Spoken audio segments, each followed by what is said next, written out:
উঠে পড়েছি গাড়ির মধ্যে। এই দেখুন আমাদের সব অ্যাক্টিভ মেম্বার। এটা হচ্ছে কলিজা বেগমের কবর, মির্জাপুরের কবরস্থানে। এটা হচ্ছে সেই, দেখুন এইরকম উঁচু উঁচু সিঁড়ি, এইরকম তো এখানেই সামনে আপনারা দেখছেন একটা বজরঙ্গবলীর মূর্তি। একটা মূর্তিকে তিনটে রূপে দেখেছেন পুজো করতেন, দেখে নেন। কালী পুজো করতেন, দুর্গা পুজো করতেন এবং লক্ষ্মী পুজো করতেন। সেই তিথি অনুযায়ী আজও কিন্তু মায়ের তিনটে রূপে। এখন আমাদের ঘোড়া কিন্তু একটু অশান্ত হয়ে যাচ্ছে। এই হচ্ছে কাঠ গোলাপের বাগান বাড়ি। দ্বিতীয় বোর্ডটা ছিল বাইজি। এই বাইজি স্কুলটা তৈরি করে স্কুলের নামে 90 লক্ষ টাকা সেই আমলে জমা দেয়। আমাদের নদী পড়ছে, এই হচ্ছে আমাদের নৌকো। এই নৌকার ওপরে টোটো সমেত দিতে যাবে। তো আমাদের জেনারেটর চালু হয়ে গিয়েছে। তো এইটা হচ্ছে খোশবাগ। এখানে হচ্ছে নবাব সিরাজউদ্দৌলার সমাধির স্থান। নবাব সিরাজউদ্দৌলার সমাধি তৈরি করেছে দিল্লি জামা মসজিদ স্টাইলে। এটা দানেশ ফকিরের সমাধি। দানেশ ফকির ইনাকে বলেছিল মির্জাপুরের ছেলে মিরন যে নবাব সিরাজউদ্দৌলা ঢাকায় চলে যাচ্ছে, পালিয়ে যাচ্ছে নবাব সিরাজউদ্দৌলা পলাশির যুদ্ধ করে, ওনাকে ধরিয়ে দাও, 1001 টাকা দিচ্ছে। এই দানেশ ফকির 1001 টাকার বিনিময়ে নবাবকে ধরিয়ে দিয়েছে। এখন আমরা চলে এসেছি মতিঝিলের। হ্যালো বন্ধুরা, ওয়েলকাম জানাই সবাইকে পলাশ ব্লগ ইউটিউব চ্যানেল ও ফেসবুক পেজে। তো আমরা মুর্শিদাবাদে এসে গিয়েছি। আগের ভিডিওতে আপনারা দেখেছেন যে কিভাবে আমরা মুর্শিদাবাদে এসে পৌঁছালাম। তো এবার আমরা ঘোড়ার গাড়িতে করে সাইট সিনগুলো ঘুরে বেড়াবো। তো 100 টাকা করে পার হেড আমাদের বুকিং হয়েছে। তো ঘোড়ার গাড়িতে উঠে বসেছি। ঘোড়া ছাড়বে কখন সেই অপেক্ষায় আমাদের টিম মেম্বাররা কিন্তু এখনও আসেনি, 10 জন করে নেবে বলছে। তো যাই হোক, ঘুরে বেড়াতে হবে, দেখতে হবে। মুর্শিদাবাদ অলরেডি 3-4 বার ঘুরে গিয়েছি, তার ভিডিও আপনারা পেয়েছেন। তো এটা সম্ভবত 5ম হবে। তো বন্ধুরা উঠে পড়েছি গাড়ির মধ্যে। এই দেখুন আমাদের সব অ্যাক্টিভ মেম্বাররা। তো আমরা সবাই একটা গাড়িতে করে প্রপার ঘুরতে চলেছি। চাল মারি ঘোড়া। ঘোড়ার নাম কি দাদা? হ্যাঁ, ঘোড়ার নাম জানি। তো যাই হোক, নাম না জানা ঘোড়া চলেছি টাট্টু ঘোড়াতে করে। এই দেখুন আমাদের ঘোড়া চলেছে আমাদের নিয়ে। আর সাথে হচ্ছে আমাদের সব প্রচন্ড অ্যাক্টিভ ভাবে উৎসাহের সাথে। পৃথিবী বদলে গেছে, যা দেখি নতুন লাগে। তো বন্ধুরা এই ডায়লগটা বারবার ঘোড়া গাড়িতে উঠলেই দিয়ে থাকি। তো এখন আমরা ঘোড়ার গাড়িতে করে মুর্শিদাবাদের সাইট সিনিং গুলো করতে চলেছি। এই দেখুন পাশে হচ্ছে হাজারদুয়ারি। তো হাজারদুয়ারির পাশ দিয়ে আমরা কিন্তু চলেছি। দেখুন আমাদের একজন সাওয়ারি কত সুন্দর গান ধরেছে। দেখুন আমাদের টিমটা কিন্তু প্রচন্ড অ্যাক্টিভ, সবাই হাসছে, আনন্দ করছে, গল্প করছে। করতে করতে আমরা কিন্তু সাইট সিনিং দেখতে বেরিয়েছি। এই দেখুন আমরা এখন কিন্তু ইমামবাড়ার পাশ দিয়ে যাচ্ছি। ওই মাথার উপরে যে স্তম্ভগুলো দেখছেন ওগুলো অ্যাকচুয়াল মানে আগেকার দিনে যে নবাবরা ছিল তারা এমনভাবে তৈরি করেছিল, দূর থেকে কেউ দেখলে মনে হবে যেন সৈন্যরা দাঁড়িয়ে আছে আর কি। দূর থেকে কেউ যাতে আক্রমণ করতে না পারে তার জন্য এরকম ডিজাইন। তো এইভাবে সমস্ত কিছু গল্প আপনাদের সাথে করব, সাথে থাকুন। প্রচণ্ড আনন্দ করছি মুর্শিদাবাদে। তো মুর্শিদাবাদে এর আগেও আমি কিন্তু এসেছি অনেকবার, তো বাসের ট্রিপে আর কি এই প্রথমবার। তো আনন্দটা কিন্তু ভরপুরভাবে হচ্ছে। কলিজা বেগমের কবর, মুর্শিদ কুলি খাঁর মেয়ে, তাই তো? তো ইনি হতেন কি একটা অসুখ হয়েছিল, তো উনি হচ্ছে বাচ্চা শিশুদের কলিজা খেতেন, যার জন্য ওনার বাবা ওনাকে আর কি জীবন্ত কবর দিয়েছিলেন। এখানে কাজ চলছে বলে এটা এখন বন্ধ আছে। সেকেন্ড স্পট চলে এসেছি। এখানে হচ্ছে নবাব মির্জাফর ও তার পরিবারের ঐতিহাসিক 1100টা কবর আছে। তো চলুন দেখা যাক। ফাইনালি দেখুন এই হচ্ছে মির্জাফরের কবর আছে এখানে। মির্জাফর ও তার পরিবারের ঐতিহাসিক কবর 1100খানা। তো এখানে দেখুন 10 টাকা করে টিকিট আছে। এই হচ্ছে আমাদের প্রপার টিম নেমে গিয়েছে। তো চলুন, আর দেখুন আমাদের টিম অ্যাক্টিভ হয়ে গেছে। হচ্ছে দেখুন হচ্ছে টিকিট কাউন্টার, এখানে 10 লেখা আছে। এই নেন আমার একটা দিন তো দাদা। আচ্ছা ওইটা দিন। এই হলো টিকিট। এখানে কিছু লেখা আছে আমাদের আবেদন এই সমাধিক্ষেত্রে মির্জাফরের পরিবার, এখানে মিরন সব নবাবের। এখানে আপনারা একটু স্টপ করে পড়ে নেবেন। এই হচ্ছে কবরগুলো স্থান, আমি আপনাদের দেখিয়ে দিচ্ছি। চলুন, মির্জাফরের যে কবরটা সেটা আপনারা আগে দেখে নেবেন। এখানে বিভিন্ন কিন্তু ভাষায় লেখা আছে। এই দেখুন প্রপার কিন্তু কবরস্থান। আমি আপনাদের দেখিয়ে দিচ্ছি। মেন হচ্ছে যে মির্জাফরের কবর, সেইটি আমি আপনাদের দেখাচ্ছি। দেখুন এখানে হচ্ছে বিভিন্ন বংশধর, তাদের কবরের দেয়া আছে। আর এই যে জায়গাটা, এইটা হচ্ছে মির্জাফরের কবর। এই দেখুন, এই হচ্ছে মির্জাফরের কবর। তো এই মির্জাফর তার বংশধরের টোটাল এইখানে কিন্তু কবরগুলো আছে 1100 খানা কবর। তো বন্ধুরা চলে এসেছি মির্জাফরের কবরস্থানে। এটা হচ্ছে সেই কবর, আর আশেপাশে কিন্তু ওনার বংশধরের সমস্ত কবর টবরগুলো আছে। আপনারা এখন প্রপার দেখুন বন্ধুরা। এখানে দেখুন বিভিন্ন ধরনের যে কবরগুলো আছে। এখানে দেখুন কিছু কিছু ছোট কবর, কিছু কিছু বড় কবর। এই যে কবরগুলো দেখছেন, বড় বড় কবরগুলো, এইগুলো মানে আগেকার দিনের যে মহারানী তাদের মানে কবর আর কি। মহারানীদের একটু পর্দার আড়ালে রাখা হতো, যার জন্য কিন্তু কবরগুলোও দেখুন বড় করে এবং ঘেরে দেওয়া হয়েছে। আর এই সাইডে কিন্তু বিভিন্ন ধরনের কিন্তু ছোট বড় কবর আছে, আপনারা দেখতে পাচ্ছেন। আপনারা সেই কবর স্থানের ওপর দিয়ে কিন্তু হাঁটছি। এখানে প্রায় 1100 খানা কবর আছে। ইয়েস বন্ধুরা, 1100 খানা কবর আছে। তো আপনারা প্রপার দেখছেন সেই মির্জাফরের বংশধরের প্রপার কবরে হচ্ছে প্রপার কবর। আমাদের টিমরা কিন্তু প্রচণ্ড অ্যাক্টিভ। দেখুন সব হচ্ছে সিনিয়র সিটিজেন, কিন্তু আমাকে ফেলে রেখে সবাই আগে আগে দেখে নিচ্ছে। এই দেখুন সবাই আবার হাসছে। দেখুন এইরকম উঁচু উঁচু সিঁড়ি, এইরকম 1 2 3 এই বসে পড়েছি। এই হলো, এবার আমাদের টাট্টু ঘোড়া চলে যাবে। এই হচ্ছে আপনার এই যে বাউন্ডারিটা দেখছেন, এটা কিন্তু মির্জাফরের বাড়ি আর কি। আচ্ছা, ওনার বংশধররা থাকেন এখনো দাদা? আচ্ছা, ওনার বংশধররা কিন্তু এখনো থাকেন। তো এই হচ্ছে প্রপার জায়গা। আর ওই যে জায়গাটা দেখছেন ওই সামনে, এখানে সিরাজদৌল্লাকে হত্যা করা হয়েছিল না দাদা? তো এই যে বাড়িটা দেখছেন, এখানে কিন্তু সিরাজউদ্দৌলা যিনি, ওনাকে কিন্তু হত্যা করা হয়েছিল। এখন দেখুন একদম পুরানো ধ্বংসাবশেষ হয়ে গিয়েছে, এখানে প্রবেশ করতে দেয় না। আমি যতবার এসেছিলাম আর কি, যতটুকু জানি। তো এই হচ্ছে সেই ধ্বংসাবশেষের দৃশ্য দেখতে পাচ্ছেন। এইখানেই হচ্ছে আমাদের বাংলার নবাব, বাংলা বিহার উড়িষ্যার নবাব সিরাজদৌল্লাকে হত্যা করা হয়েছিল। এইটা হচ্ছে জাফরাগঞ্জ কালীবাড়ি। তো এখানে নবাবকে কি স্বপ্ন দিয়েছিল, তারপরে এই কালীবাড়িটা তৈরি হয়, তাই তো দাদা? এইবার ডাকাত বাড়িটা যাচ্ছে। আচ্ছা, ডাকাত বাড়ি দেখাচ্ছেন দাদা। তো এই ডাকাত বাড়িটা এর আগে আমি দেখিনি। তো যাই হোক, আপনারা যে যারা মেন উদ্দেশ্য বলছেন, ওই যে ওটা, ওই যে দূরেরটা, ওটা ফরেস্টনাথের মন্দিরটা আছে। আচ্ছা, ডাকাত বাড়িটা, ডাকাত বাড়ি। এখন আমরা চলে এসেছি ঐতিহাসিক নসিপুর রাজবাড়িতে। এখানে প্রবেশ মূল্য হচ্ছে 20 টাকা করে। 20 টাকা করে টিকিট কেটে আমরা আস্তে আস্তে ঐতিহাসিক নসিপুর রাজবাড়ির উদ্দেশ্যে প্রবেশ করলাম। ভেতরে রয়েছে ডাকাতকালী মন্দির, পরেশনাথের মন্দির এবং আরও বিভিন্ন ধরনের প্রতিমা। ভেতরের দিকে চলে আসছি। তো এখানেই দেখুন সিরাজউদ্দৌলার একটা ছবি আছে। আর ভেতরে আমরা আস্তে আস্তে প্রবেশ করব। সামনেই কিন্তু আছে বজরংবলী। আর এই জায়গাটাতে কিন্তু বিভিন্ন শুটিং ফুটিং হয়ে থাকে আর কি। তো চলুন আমরা দেখে নেবো পরপর কি আছে আর। এই দেখুন এখানে সুন্দর করে কাঠের ওপরে কাজ করা আছে, হাতের কাজ। তো এইটা হচ্ছে আপনার যে হাজারদুয়ারি যে মডেল, সেই মডেলটা কিন্তু এখানে তৈরি করা আছে। তো এখান থেকে আমরা আস্তে আস্তে চলে যাব। তো এখানেই সামনে আপনারা দেখছেন একটা বজরংবলীর মূর্তি। আর আস্তে আস্তে আস্তে আস্তে আমরা ভেতরের দিকে চলে যাচ্ছি। দেখুন এই হচ্ছে গাইড। এই জায়গাটাতে কিন্তু বিভিন্ন ধরনের শুটিং হয়ে থাকে। তো এই দেখুন মন্দিরের গম্বুজের ছবি তুলে নেন, মন্দিরের ছবিটা মন্দিরের কাছ থেকে নেবেন। আপনি তো অনেক জায়গায় অনেক মন্দিরের চূড়া হয়তো দেখবেন বা দেখেছেন, কিন্তু এত বড় মন্দিরে গম্বুজের চূড়া খুব কম দেখবেন। এটা কি বলতো? পদ্ম ফুল স্টাইলের মন্দির।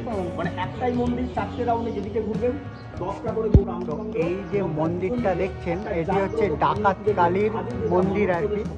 তো এখানে হচ্ছে যে যা মানত করে আর কি, সমস্ত কিছু পূর্ণ হয়। ওই যে রুমটা আপনারা দেখছেন, এটা হচ্ছে কারাগার। দেবী সিংয়ের বিরুদ্ধে যারা যেতেন এখানে কারাগারে বন্দি রাখতেন। আর যাদের ফাঁসি দেয়া হতো, এই হচ্ছে ফাঁসির রুম। এইখানটা হচ্ছে ফাঁসি দেওয়া হতো।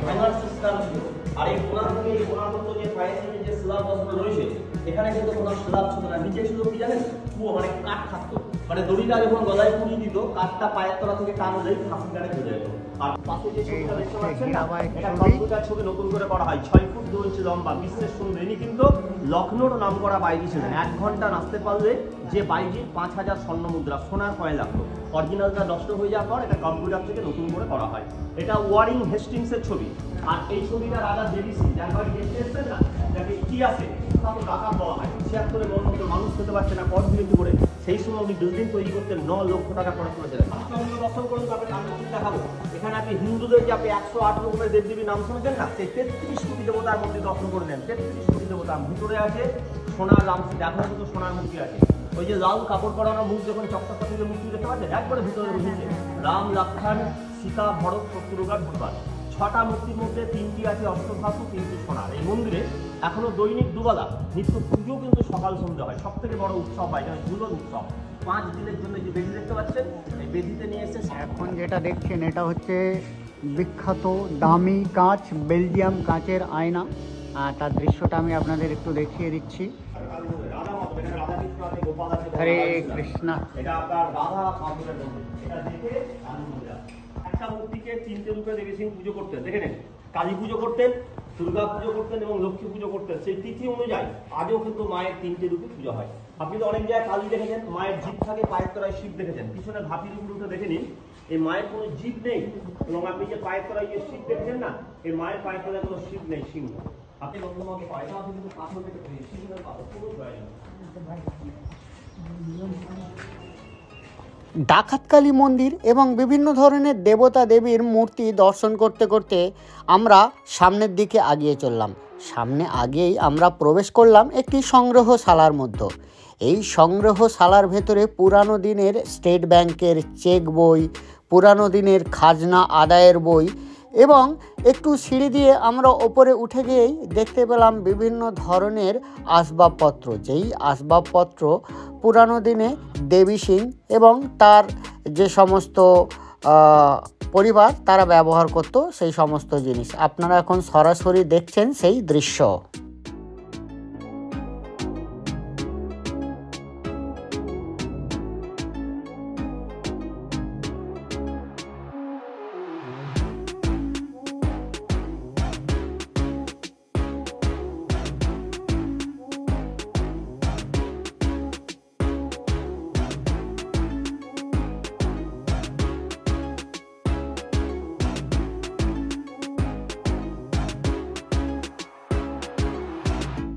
দেখুন আমাদের ঘোড়া কিন্তু একটু অশান্ত হয়ে যাচ্ছে, তো রোদে এই চলে যাচ্ছে এই দেখুন এই ঘোড়াটার উপরে পড়লো। এই হলো ব্যাপার, মাঝে মাঝে ভয়টাই লাগে আর কি। তো আমরা নেক্সট পয়েন্টে যাচ্ছি। এটা জগৎ সেটের নকল বাড়ি। জগৎ সেটের নকল বাড়ি। এটা 30 টাকা করে নেবে, আগে 5 আচ্ছা টাকা টিকিট ছিল, এখন 30 টাকা করে। আচ্ছা, কোনটা নকল বাড়ি? এই সামনে। আচ্ছা, এই হচ্ছে কাঠগোলাপের বাগান বাড়ি, তাই না? তো এটা ভেতরে পরেশনাথের মন্দির আছে, কাঠগোলাপের বাগান বাড়ি আছে এবং বাইজি মহল আছে। সমস্ত কিছু এই বাগানের ভেতরেই আছে। তো ঘোড়ার গাড়িতে করে আমরা ঘুরে দেখছি। আমাদের টিমরা সব ক্লান্ত, খাওয়া দাওয়া হয়নি আর কি। এই হচ্ছে আপনার কাঠগোলাপের বাগান বাড়ি। পাখিটা পড়ে গেল। এই হচ্ছে আপনার বাইরে থেকে একটু দেখিয়ে দিচ্ছি পরেশনাথের মন্দির। এই হচ্ছে পরেশনাথের মন্দির, তার দৃশ্য বাইরে থেকে আপনারা দেখে নিচ্ছেন। বিদেশিকে মরতেছে। দ্বিতীয় ফটো ছিল বাইজি। এই বাইজি স্কুলটা তৈরি করে স্কুলের নামে 90 লক্ষ টাকা সেই আমলে জমা দেয়। তাতে স্কুলটা সব জাতির ছেলে খাওয়া দাওয়া নাচি খাওয়া সব। তাহলে মির্জাপুরে বউ একটা ভালো কাজ করে গেছে, এখনো সব ছেলে পড়াশোনা করছে। ঘোরাও শেষ। এখানে আমাদের টিফিন হয়ে গেছে, লুচি, আলুর দম আর সুজি। আমাদের লুচি পড়ছে,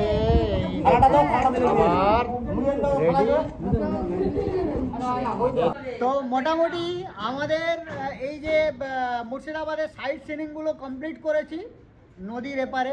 এবারে এই দেখুন খাওয়া দাওয়া করে নেবো, নিয়ে নদীর ওপারে যাব। একটু খেয়ে দেখি আমাদের ম্যানেজার কেমন রান্না করেছে। আপনারা খাবেন? এই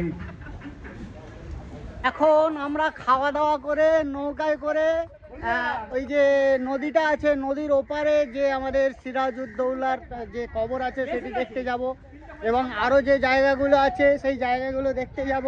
তো বেরিয়ে পড়েছি, এই হচ্ছে সামনেই নৌকার ঘাট। তো ফাইনালি আমরা টোটোতে উঠে পড়েছি। তো টোটোয় করে এখানে সাইড সিনগুলো সব ঘোরাবে, 90 টাকা করে বিট হয়েছে। তো এই হলো আমাদের টোটো চালক ভাইয়া যারা আমাদের নিয়ে আসছে। তো এই হচ্ছে ঘাট, এই ঘাটে হচ্ছে ঘাট থেকে আমরা পার হব। এই হচ্ছে আমাদের নৌকো, এই নৌকার ওপরে টোটো সমেত উঠে যাবে। তো নৌকায় উঠে পড়েছি, এই দেখুন ওই পারে আমরা যাব। এত বড় নৌকা, নৌকা ভাড়া হচ্ছে 5 দুগুণে 10 টাকা। আনন্দ করছি, বেড়াতে এসেছি, সমস্ত ধরনের এক্সপিরিয়েন্স হচ্ছে আর কি। কখনো মানে মুর্শিদাবাদে এর আগে আমি বহুবার এসেছি, কিন্তু মানে ওপারে আমি কিন্তু যাইনি আর কি। তো যাই হোক, দেখা যাক ওপারে গিয়ে কি কি দেখি, সমস্ত কিছু দেখাবো। তো আমাদের জেনারেটর চালু হয়ে গিয়েছে, এই আমরা আস্তে আস্তে নৌকাতে করে ওপারের দিকে চলেছি। দেখুন কত সুন্দর ভিউটা, খালি দেখুন। ও মাই গড, ওপার থেকে একটা নৌকা আসছে আর আমাদের নৌকা এপার থেকে ওপারে যাচ্ছে। ওপারে যে নৌকাটা দেখুন, দুটো নৌকা একসাথে করা আছে, বাইন্ডিং করা আছে। দেখুন কত বড় করে, মানে একদম প্রপার ভ্যাসেলের মতো তৈরি করে দিয়েছে। দেখুন দুখানা নৌকাকে একসাথে জয়েন করে বিশাল বড় একটা নৌকা করে দিয়েছে।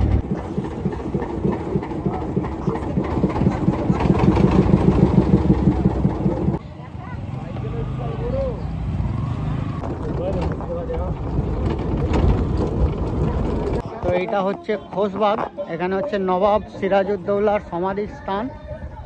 এই হচ্ছে সেই জায়গা খোশবাগ, যেটা হচ্ছে আপনার সিরাজউদ্দৌলার সমাধি স্থানের জায়গা। তো এই রকম ঘেরা আছে চারিদিকে। তো আস্তে আস্তে আমরা দেখতে দেখতে আগিয়ে যাব। সামনের দিকে আরেক সমাধি আছে, এখানে 1, 2, 3টে সমাধি আপনারা দেখতে পাচ্ছেন। সিরাজউদ্দৌলার সমাধি, নবাব সিরাজউদ্দৌলার পাতানো ভাই মির্জা মেহেদি। এখানে ছবি আপনারা এক লাইনে রাখতে, ছবিটা নিয়ে দাদা এখানে নবাব সিরাজউদ্দৌলার ছবিটা নিয়ে মাধবী না গান বাজনা ব্রিটিশের সঙ্গে করে নবাবকে কথা বলতে, নবাব এই মাধবীকে বিয়ে করে নাম হচ্ছে আলেয়া। নবাবের দুটো স্ত্রী হলেন। আমি বলি এটা হচ্ছে নবাব সিরাজউদ্দৌলা, এটা হচ্ছে সিরাজউদ্দৌলার ভাই।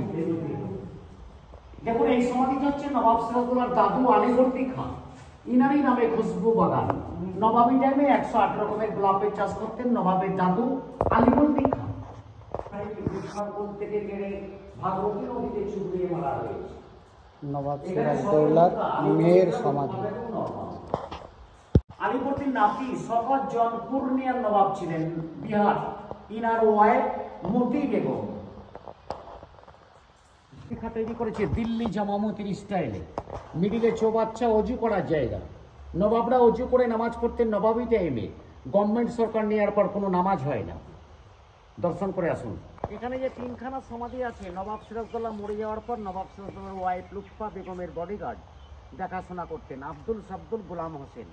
এনারা লুৎফা বেগমকে দেখাশোনা করতেন। এটা দানেশ ফকিরের সমাধি। দানেশ ফকির ইনাকে বলেছিল মির্জাফরের ছেলে মিরন যে নবাব সিরাজউদ্দৌলা ঢাকায় চলে যাচ্ছে, পালিয়ে যাচ্ছে নবাব সিরাজউদ্দৌলা পলাশির যুদ্ধ করে, ওনাকে ধরিয়ে দাও, 1001 টাকা দিচ্ছি। এই দানেশ ফকির 1001 টাকার বিনিময়ে নবাবকে ধরিয়ে দিয়েছেন, ওনার ওয়াইফ আর ছেলে। ওখানে 17খানা কব্বর আছে, ওখানে 17খানা কব্বর আছে নবাবের মায়ের গোষ্ঠী।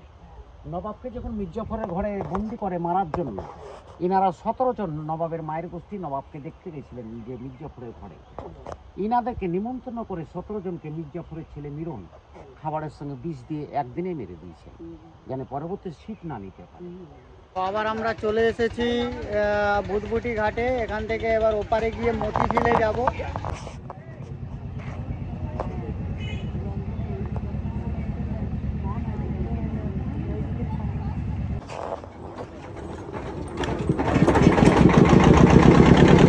তো এখন আমরা টোটোয় করে চলে এসেছি মতিঝিলে।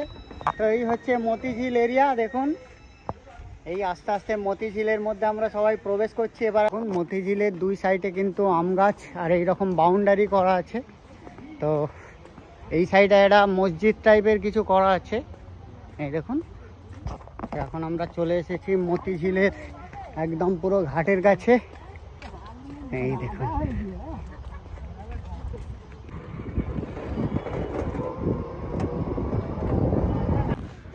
তো মোটামুটি আমাদের হাজারদুয়ারি সাইট সিন সব কমপ্লিট। এবার দুপুরে খাওয়া দাওয়া চলছে, মাংস, ভাত, ডাল, আলু ভাজা, এই দেখুন। তো আমার লুচি টুচি একটু বেশি খেয়ে ফেলেছিলাম, যার জন্য বেশি নিতে পারিনি। আমি আপনাদের ব্যাক ক্যামেরায় দেখিয়ে দিচ্ছি। এই দেখুন আমাদের টিম মেম্বাররা খাওয়া দাওয়া করছে, প্রপার হচ্ছে তার দৃশ্য।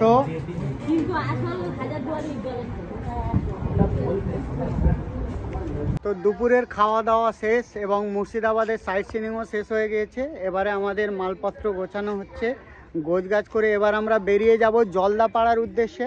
তো এই যে প্রপার ভিডিওটি কেমন লাগলো অবশ্যই ভিডিও কমেন্ট বক্সে কমেন্ট করে জানান। আর এইভাবে আমাদের প্রপার যে কামাখ্যা মন্দির ভ্রমণ সেটা আপনারা দেখতে থাকুন। তো এর পরের ভিডিওতে আমরা আসছি যে জলদাপাড়া কিভাবে ভ্রমণ করলাম, কি কি করলাম সমস্ত কিছু। তো সঙ্গে থাকুন। আজকের মতো বাই বাই।